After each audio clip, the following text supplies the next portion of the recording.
Welcome back to my channel. তোমরা সবাই কেমন আছো? আশা করি তোমরা সবাই খুব ভালো আছো। আমি ভালো মন্দ মিশিয়ে রয়েছি। অনেকদিন পরে আবার ব্লগ করছি। তো এর মধ্যে অনেক প্রিয়জনকে হারিয়েছি। তো অনেকদিন পর ব্লগ করছি। আমার শাশুড়ি মা মারা গেছেন, তারপরে আমার কাকা মারা গেছে, আমার এক খুব কাছের বান্ধবী সেও মারা গেছেন। তো শুধু জানি না 2024-এ আর কি দেখার আছে। ভগবানের কাছে প্রার্থনা করি যে আর যেন কারোর মৃত্যুর খবরটা না আসে, কেউ যেন অসুস্থ না হয়। তো শুধু চারিদিকে শুধু অসুস্থ মৃত্যু, আর ভাল লাগে না শুনতে। তো অনেকদিন পর তোমাদের সাথে নিয়ে আজকে ব্লগটা শুরু করছি। শীতের একটা সকাল। তো আপাতত করছি শাক রান্নাঘর থেকে ব্লগটা শুরু করছি। তো এখন শাক করছি আর করব হচ্ছে একটু, যেহেতু শীত পড়ে গেছে তো এখন তো এই মূলো তো কম্পালসারি হয়ে যাবে, সব রান্নাতেই মূলো। তো এখন মূলো দিয়ে মূলো বটি করব, বড়ি ভেজে, আর হচ্ছে একটুখানি ভেন্ডি ভাজা। তো কালকে ডাল ছিল, আর করব মাটন। আর তোমাদের সঙ্গে নতুন কিছু শেয়ার করার আছে, তোমরা ব্লগটা দেখতে থাকো, অবশ্যই সেটা শেয়ার করব। তো আপাতত রান্নাটা বসিয়ে দিই, দেরি হয়ে গেছে। ভাত কিন্তু আমার হয়ে গেছে, আর দুপুরে মাটন হবে যেহেতু, তো এই জন্য বাঁশকাঠি চালে ভাত করেছি, একটু ভালো মানে ভালো খাওয়ার জন্য আর কি। যাই হোক, এবারে রান্নাটা বসিয়ে দিই, নাহলে খুব দেরি হয়ে যাবে। তো আগে ভেন্ডি ভেজে শাক করব, তারপরে আরেকটা কড়াইয়ের মধ্যে করব মূলো বটি। আপাতত আর কথা বলার সময় নেই, পরে তোমার সঙ্গে কথা বলবো, কারণ নাহলে এখন যদি রান্নাটা না শুরু করি তাহলে কিন্তু দেরি হয়ে যাবে অনেক। তো অনেক অনেক গল্প আছে, পরে কিন্তু সেগুলো তোমার সঙ্গে সবকিছু শেয়ার করবো। তার জন্য পুরো ব্লগটা দেখো, আশা করি তোমাদের ভালো লাগবে। তো চলো, তোমাদের সাথে নিয়ে ব্লগটা আজকে এখান থেকে শুরু করলাম। এক কড়াইতে বসাচ্ছি ভেন্ডি ভাজা, আরেক কড়াইতে সর্ষে আর শুকনো লঙ্কা ফোড়ন দিয়ে করবো হচ্ছে মূলো মুঠি। তো এই যে, আর সর্ষে যখন তেলের মধ্যে দেওয়া হয় এত ফোটে যে কি বলবো। দেখো ফুটছে কিরকম, আর চারিদিকে ছড়িয়ে যায়। এদিকে আমি মূলোটা দিয়ে দিলাম, আর আমার কাজকর্মগুলো এমন, দেখো বড়িটা ভাজতে আমি ভুলেই গেছি। কি করব, ওই ভেন্ডিটা তুলে ওর মধ্যে ভেজে নিতে হবে, কিছু করার নেই। দেখা যাক কি করি, এটাই করতে হবে, এবং প্রত্যেকবার এই করি আমি। তারপরে ভেন্ডিটা ভেজে নিয়ে কিন্তু আমি বড়িটা ভেজে তুলে রেখেছিলাম। এরপর আমি করবো হচ্ছে শাক, কালো জিরে আর শুকনো লঙ্কা ফোড়ন দিয়ে এখন করবো হচ্ছে শাক।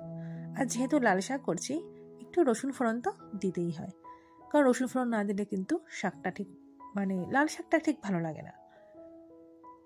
তো এই যে ভালো করে রসুনটা ভেজে শাকটা দিয়ে দেবো, ব্যাস। নুন হলুদ আর সামান্য একটু মিষ্টি দিয়ে হয়ে যাবে শাক আমার রান্না করা।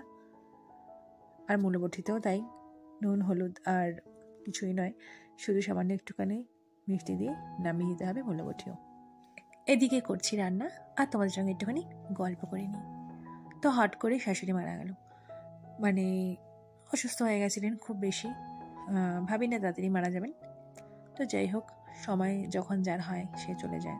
এদিকে কাকা হসপিটালে জাস্ট ভর্তি ছিল, এটাও ভাবা যায়নি যে উনিও মারা যাবেন। তো হট করে এই খবরটা পেয়েও খুব, মানে পরপর একদম 1 মাসের মধ্যেই। আর ঠিক কাকা মারা যাওয়ার 4 দিনের মধ্যে আমার এক বান্ধবী, তার ক্যান্সার হয়েছিল। তা যাই হোক, ক্যান্সার হলে অনেকেই সুস্থ থাকেন, কিন্তু এই যে হট করে চলে যাবে এত, মানে অল্প বয়সে এত একটা ছোট মেয়েকে রেখে। ছোট মেয়ে বলতে হচ্ছে সোনার বয়সী যে মেয়ে তার। তো যাই হোক, মেয়েটা খুব কান্নাকাটি করছিল। তো এখন আমি আছি, আমি বলেছি যে তোর যদি কোনো কিছুর দরকার হয় অবশ্যই তুই আমাকে বলবি, আমার যতটা সাধ্য ততটা তোকে আমি সাহায্য করব। আর অবশ্যই করব, কেন করব না, কারণ মায়ের পরে ও কিন্তু আমাকে ততটাই ভালোবাসে, ওর মায়ের মতন। আর আমিও কিন্তু সোনাই মাম্মামের মতন কিন্তু ওকেও খুব ভালোবাসি। তো যাই হোক, মানুষ চিরজীবন থাকবে না, চিরদিন থাকবে না, কিন্তু তা হলেও এত তাড়াতাড়ি মানুষ চলে যায়, এটাও খুব খারাপ লাগে। তো সকালের খাবার কিন্তু রেডি হয়ে গেছে, আর এই যে আমার সকালের খাবার আমি খেয়ে নিই। আর এদিকে কিন্তু এই সব বিছানা কিন্তু সোনাই গুছিয়েছে, সব সোনাই করেছে। পুরো ড্রেসিং টেবিল গুছিয়েছে, খাট গুছিয়েছে, বিছানা গুছিয়েছে, সব করেছে। তো তোমাদেরকে বলেছিলাম কিছু কথা শেয়ার করবো। তো শাশুড়ি তো হট করে মারা গেলেন, তো যাই হোক তারপরে কাকু হট করেই মারা গেল। তো শাশুড়ি যখন মানে কাজ হয়েছে তখন আমার বাবা মা এখানে ছিলেন। কিছুদিন বলেছি যে আসতে পারবে কিনে সন্দেহ আছে, কারণ বাবার মানে পায়ে খুব ব্যথা, গাড়ি করে আনা হয়েছিল। তো সে এসেছে যখন, তবে দুদিন থেকেই যাও একবারে। তো থেকেছিল, এদিকে কাকু মারা গেছে হট করে। মানে আমরা ভাবতেও পারিনি যে উনি এইভাবে চলে যাবেন। যাই হোক, তো তারপরে আমি বাবা মাকে নিয়ে গেলাম, গিয়ে ওই দিনকে চলে এসেছি। তো এখনো পর্যন্ত যাওয়া হয়নি। তার মাঝে আমার ভীষণ শরীর খারাপ হয়েছিল, বমিটিং হয়েছিল,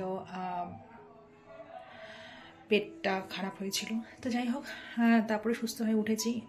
উঠতে না উঠতেই আবার একটা ব্যাড নিউজ, যে আমার এক বান্ধবী মারা গেছে।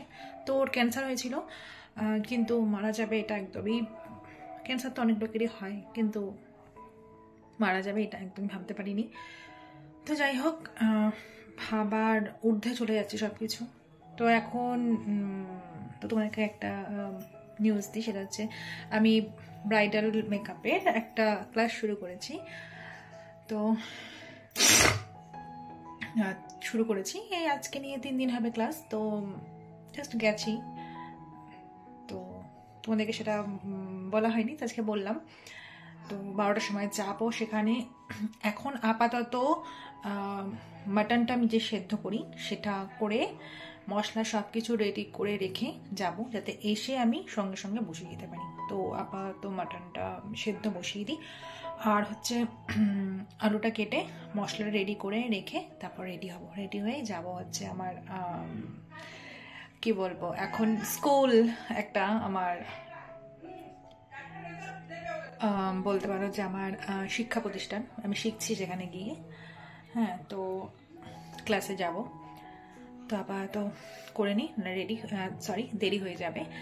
তো পেঁয়াজ কাটবো আর আলুটা কাটবো, আর রসুন ছুলতে হবে, আদা ছুলতে হবে, আর মশলা রেডি করতে হবে। তো করে নিই, তোমরা দেখতে থাকো ব্লগটা।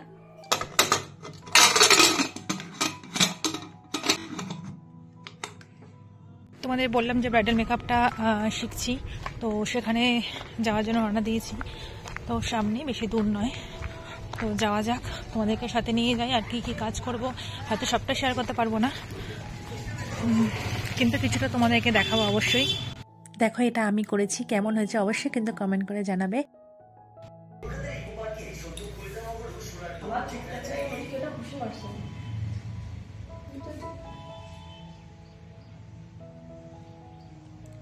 জোরে জোরে করতে হবে, ড্যাব ড্যাবটা জোরে জোরে। হ্যাঁ, আমার চোখে লাগে যদি না না না, ঠিক আছে, করো তুমি, অসুবিধা নেই। এবার যেমন একটা কালার নেবো, তাই তো? এবার না, ওই যে গোল্ডেনটা, হ্যাঁ এই গোল্ডেন এর কেন দিবি? সেটা কি ইয়েলো দিবি, তারপর গোল্ডেন দিবি। সীমারটা কেন আগে দিস?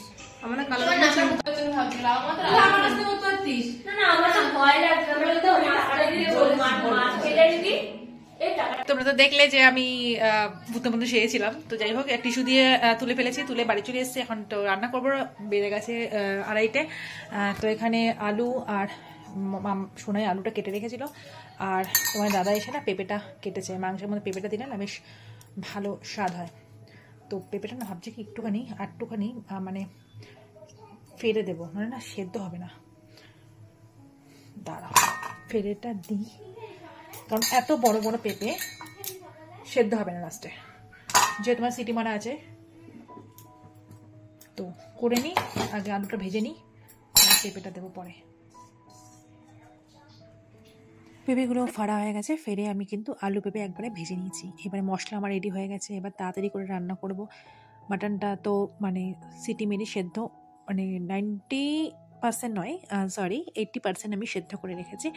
এবারে কী হবে, আলু আর পেঁপেটা আমি যখন ঢেকে ঢেকে কষাবো, সেই সময়টা কী হবে, মানে মাটনটা সেদ্ধ হয়ে যাবে। আর দেখো আমি মানে যে কী আমার মাথার মধ্যে আছে, পেঁয়াজটা আগে তো ভাজতে হয়, পেঁয়াজটা আজকে দিতে ভুলে গেছি, আগে দিয়ে দিয়েছি মশলা, পরে আমি আবার পেঁয়াজ দিয়ে করে নিয়েছি।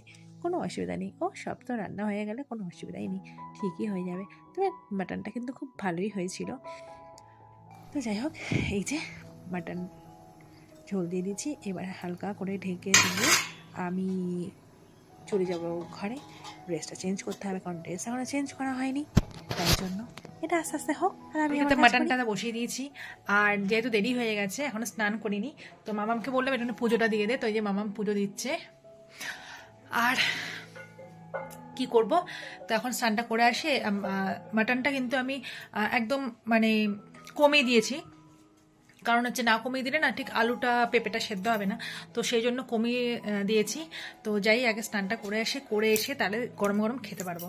এদিকে মামা পুজো দিয়ে দিচ্ছে, যাক ভালোই হয়েছে। তো যাই স্নানটা সেরে আসি।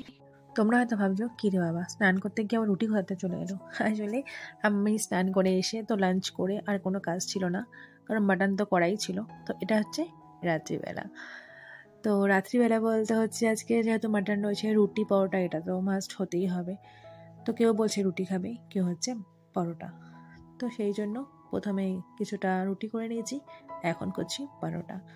তো আজকের ব্লগটা কেমন লাগলো অবশ্যই কিন্তু কমেন্ট করে তোমরা জানাবে। নতুন বন্ধু হলে প্লিজ সাবস্ক্রাইব করে আমার পাশে থেকো, আর পুরনো বন্ধু হলে একটা লাইক করো, আর অবশ্যই কমেন্ট করে আমার পাশে থেকো, আর অনেক অনেক করে শেয়ার করো। তো এই যে পরোটা আর রুটি আর মাটনটা অবশ্যই গরম করে নিয়েছি। এটাই আজকে আমাদের রাত্রে ডিনার মেনু। তো আজকে ব্লগটা কেমন লাগলো অবশ্যই কিন্তু কমেন্ট করে জানাবে। তো আজকে মতন টাটা, গুড নাইট, আর সবাই খুব ভালো থেকো, সুস্থ থেকো। তো তোমাদের সঙ্গে দেখা হবে আবার অন্য কোনো ব্লগে। তো এই যে আমাদের এখন কিন্তু ডিনারের পালা চলছে। এরপর যেটা করব সেটা হচ্ছে বিছানা রেডি করে ঘুমানোর পালা। তো আজকে এই পর্যন্তই, আবার দেখাবো অন্য কোনো ব্লগে। Tata, good night.